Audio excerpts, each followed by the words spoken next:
सभी साथियों का स्वागत है आपके अपने YouTube चैनल स्टडी पॉइंट में। सभी साथियों को पता है कि स्टडी पॉइंट एक ऐसा ऑनलाइन प्लेटफॉर्म है जिस पर आपको अधिकारी से लेकर कर्मचारियों और शिक्षकों के लिए महत्वपूर्ण अपडेट आपको इस चैनल पर देखने को मिल जाती है। तो आज के वीडियो में नई अपडेट लेकर आ चुकी है जो कि वीडियो के माध्यम से आपको पूरा बताने का प्रयास किया जाएगा। जी हाँ साथियों, यदि आपने भी तक चैनल को लाइक नहीं किया, चैनल को लाइक करें, चैनल को सब्सक्राइब कर साथ ही बेल आइकन को प्रेस जरूर कर ले ताकि जो भी वीडियो नोटिफिकेशन सबसे पहले आपके पास आए और आप सबसे पहले वीडियो को पता है कि बिना स्किप किए। तो जैसा साथियों ओल्ड पेंशन स्कीम के बारे में एक और बड़ी अपडेट है सभी कर्मचारी के लिए, तो सभी कर्मचारी वीडियो पर देखें बिना स्किप के जान लेते क्या है अपडेट।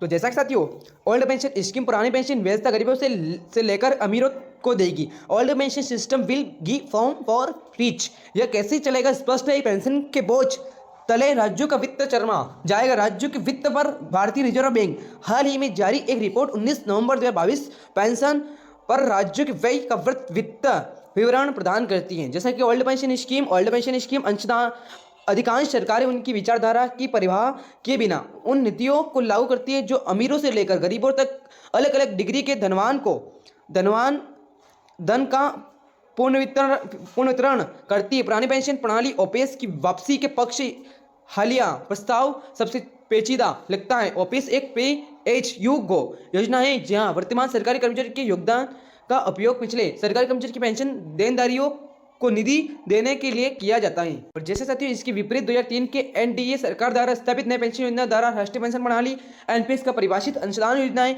जहां कर्मचारी अपने वेतन का एक निश्चित अंश निवेश करते हैं जिसे सरकार के अंशदान से पूरा किया जाता है। ओपीएस में कर्मचारी की उनके अंतिम वेतन के 50% के बराबर राशि की गिरावट दी जाती है। और जैसे साथियों यह कल्पना करना मुश्किल है नहीं कि इन दोनों नीतियों के कारण बड़े पैमाने पर अलग अलग राजकोषीय निहितार्थ बढ़ते जीवन काल के साथ ओपीएस को टिकाऊ बनाने का एकमात्र तरीका है था। यह अधिक सरकारी कर्मचारी और इसलिए इससे जुड़ी अक्षमताएं या उत्तरोत्तर अधिकार आधार लेना है। यह कैसे चलेगा? स्पष्ट पेंशन के बोझ तले राज्यों का वित्त चरमा जाएगा। राज्यों के वित्त भारतीय रिजर्व बैंक हाल ही में एक रिपोर्ट 19 नवंबर 2022 पेंशन पर राज्यों की व्यय का विस्तृत विवरण प्रदान करती है। राजस्थान में जो कि हाल ही में ओपीएस में चला गया पेंशन पर राज्य का व्यय अपने स्वयं के कर राजस्व के प्रतिशत के रूप में 28%। इसके विपरीत उदाहरण के लिए महाराष्ट्र में समान प्रतिशत 14% है जबकि गुजरात में यह 15% है।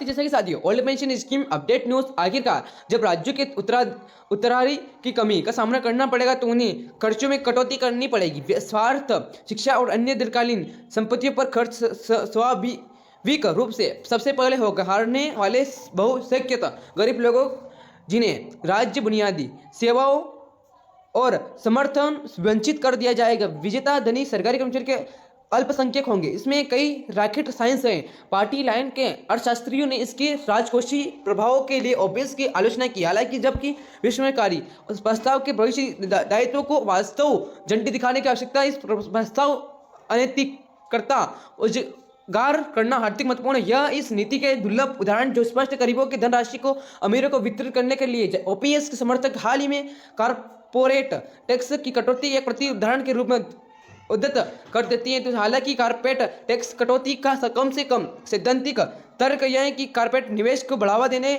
से बड़े संग्रह को रोजगार में योगदान होता है। वास्तव में होता है या नहीं, यह एक अनुभवज प्रश्न है जहां सबूत मिश्रण है कि लेकिन क्या कोई सीधे चेहरे के साथ यह तर्क जैसा कि तर्क दे सकता है। सेवानिवृत्त सरकारी कर्मचारियों के एक धनी वर्ग को अधिक पेंशन देने के लोगों को सही ठहरने वाले समर्थन आर्थिक गतिविधि बढ़ावा मिलेगा। इससे महत्वपूर्ण बताएं कि निश्चित रूप से किसी भी वर्ग का नगद हस्ताक्षरण उनकी खपत में वृद्धि होगी। तो क्या हम ठीक होंगे अगर सरकार आयुष्मान भारत जैसी योजना को रोक देते हैं और देश के कुछ अमीर लोगों को नगद भुगतान करने के लिए आय का उपयोग करें?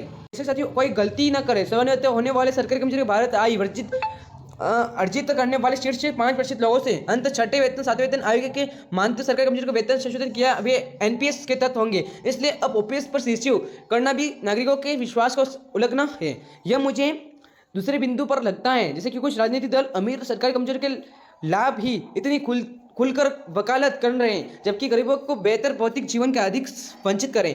चूंकि यह एक बहुत ही सौम्य व्यवस्था है। मुख्य उपहार परस्पर अन्य नहीं। चुनाव जीतने जैसे कि इस प्रकार से देखिएगा जितने को बेबाक पार्टियां हर किसी से हर जीत का वादा कर रही हैं और अल्पावधि में अपना वादा पूरा भी करते हैं। अंत जब मुर्गियों के घर में घूमने के लिए आएंगे तो उन वही वित्तकोषी के लिए रक्षा, स्वास्थ्य देखभाल आदि जैसी खर्चों की कटौती करेंगे। अगर केंद्र मौजूदा व्यवस्था फिर से चुनी जाती है तो विपक्षी दलों की बेहतर वित्तीय स्थिति विकसित मिलेगी। अब वे अंतर राज्यों और केंद्र सत्ता के वापस आएंगे। अन्य सौम्य व्यवस्था सरसूत्र टूटी पार्टियों के ओपेस की राजनीति लागत और लाभों का गलत अनुमान लगा है और भले ही पार्टी के आगामी कुछ चुनावी जीतती है, ओपेस उनकी जीत के पीछे एक प्रमुख कारक नहीं होगा।